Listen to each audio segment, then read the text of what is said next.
Ao contemplar esta tela pela primeira vez, não consegui parar de refletir. Como é possível que uma obra tão peculiar e inquietante tenha permanecido na obscuridade por mais de um século?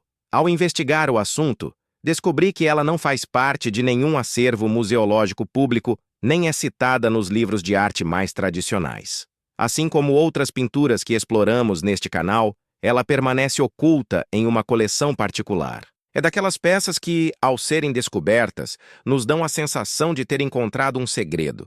Mas o ponto mais fascinante é o seguinte: o artista responsável por essa criação não era um pintor qualquer. Léon Spiliert era um jovem belga de apenas 18 anos quando a produziu. Ele vivia mergulhado em insônia constante, obcecado pelas obras de Nietzsche e Poe, e retratava visões noturnas como se fossem reflexos da própria mente. Essa mistura singular de juventude, enfermidade e obsessão resultou em imagens tão incomuns que parecem ter sido criadas fora de seu tempo. No entanto, a pergunta que todos fazemos é: qual é o verdadeiro significado desta pintura? Trata-se de um ritual pagão, uma brincadeira inocente ou a projeção de um artista atormentado? Antes de mergulharmos no mistério, vale a pena pausarmos para entender o básico. O título da obra é Fauno ao Luar, e Spiliaert a pintou em 1900, quando tinha entre 18 e 19 anos. O curioso é que não se trata de uma tela a óleo monumental, aquelas que dominam os salões dos museus. Spiliaert trabalhou com materiais mais humildes, mas também mais íntimos, utilizando nanquim diluído, lápis preto e lápis de cor sobre papel.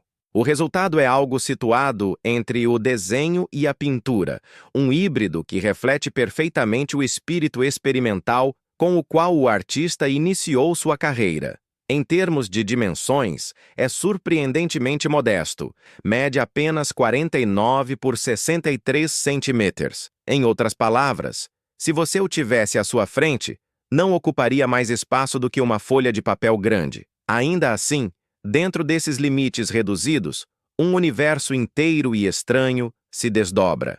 E aqui vem outro detalhe curioso: você não pode simplesmente entrar em um museu e se deparar com ele. Fauno ao Luar é guardado a 7 chaves em uma coleção privada, o que significa que pouquíssimas pessoas tiveram o privilégio de vê-lo pessoalmente.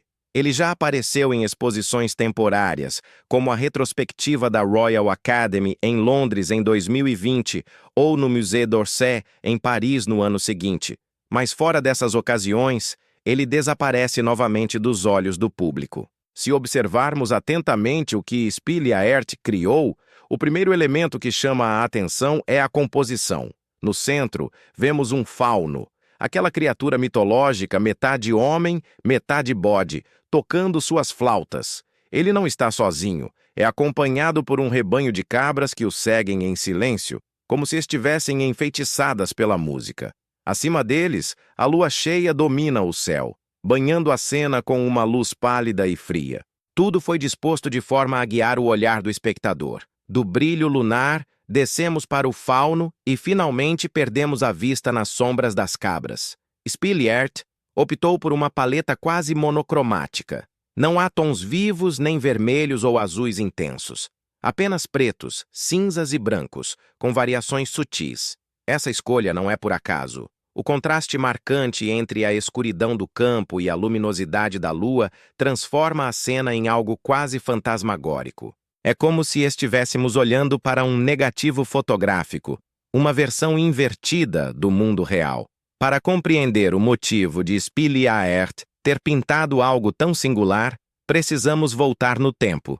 Estamos em 1900, exatamente na virada do século. Por toda a Europa, o ar era de transição. A ciência avançava, as cidades cresciam, mas simultaneamente existia uma fascinação profunda com os sonhos, o ocultismo e o irracional. Era o momento do simbolismo, um movimento artístico e literário que se rebelava contra o realismo e o impressionismo.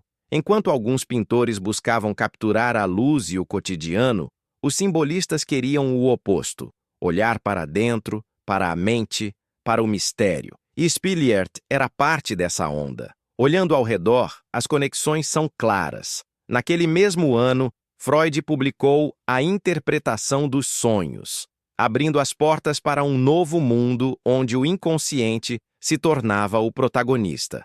Na música, Debussy estreou sua Prélude à l'après-midi d'un faune, inspirado no poema de Mallarmé sobre um fauno que sonha entre a realidade e a fantasia.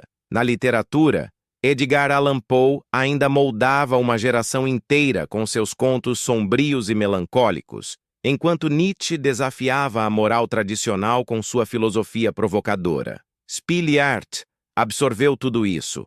O seu Fauno sob a lua é o reflexo de uma era obcecada pelo mistério, pelos símbolos e por dar forma ao invisível. Mas, enquanto outros artistas retratavam fauns como figuras sensuais ou oníricas, Spiliart coloca o seu na noite, sob um céu cinzento, acompanhado por cabras que parecem sombras. Na mitologia romana, o fauno era um espírito das florestas e dos campos, associado à fertilidade e à natureza selvagem. Seu equivalente grego é o sátiro, companheiro do deus Dionísio. Ambos eram geralmente representados como criaturas metade homem e metade bode. Eram músicos, tocadores de flauta de Pan, e encarnavam tanto a alegria e a vitalidade, quanto os impulsos mais primitivos e incontroláveis. Por isso, ao longo da história, os fauns foram vistos de duas maneiras, como figuras lúdicas, sensuais e travessas, ou como seres sombrios, ligados à luxúria e ao demoníaco. E essa ambiguidade está presente na pintura de Spiliart. Para alguns, o fauno é um guia cativante, tocando sua música sob a lua enquanto cabras brincalhonas o seguem como se estivessem hipnotizadas. Pode ser interpretado como uma cena mitológica inocente, quase pastoral, mas há uma leitura mais perturbadora. Lembre-se de que na tradição cristã, o bode não é um símbolo de inocência, mas de algo muito diferente. Ele é ligado ao pecado, ao diabo e ao sabá das bruxas. Sob essa ótica, o que parecia um passeio noturno se transforma em um ritual estranho, uma cena que roça o satânico. Nesse contexto, o fauno seria menos um músico simples e mais o oficiante de um rito sombrio. E então, há a interpretação mais íntima, a autobiográfica. Muitos críticos acreditam que o fauno é, na verdade, uma espécie de alter ego do jovem Spiliart. Pense bem, um menino de 18 anos, insone, doente, obcecado por Poe e Nietzsche. O fauno, solitário, tocando para cabras que parecem mais espectros do que animais, poderia simbolizar o próprio artista tentando acalmar seus demônios interiores, fazendo música, ou seja, criando arte, para dar forma aos seus medos e fantasias. Spiliart sofria de uma úlcera crônica que o acompanharia por toda a vida. Essa dor constante levava a noites intermináveis de insônia, e essas madrugadas sem sono moldaram sua visão de mundo. Em vez de descansar, ele passava horas desenhando. Sua arte era, de muitas formas, uma maneira de habitar aquelas primeiras horas da manhã enquanto todos os outros dormiam. Ele também era um leitor compulsivo, ia fundo nas obras de Poe, com seus contos de mistério e horror psicológico. Admirava Nietzsche a ponto de copiar seus retratos e anotar suas citações. Tudo isso alimentava sua imaginação, uma mistura de melancolia, filosofia radical e visões escuras. Não é surpresa, portanto, que o seu fauno sob a lua pareça algo nascido de uma insônia febril, vindo da mente de quem viveu entre a realidade e o delírio noturno. Mas a verdade é que Spiliart nunca deixou uma interpretação clara sobre esta pintura. Ele nunca disse o que pretendia transmitir.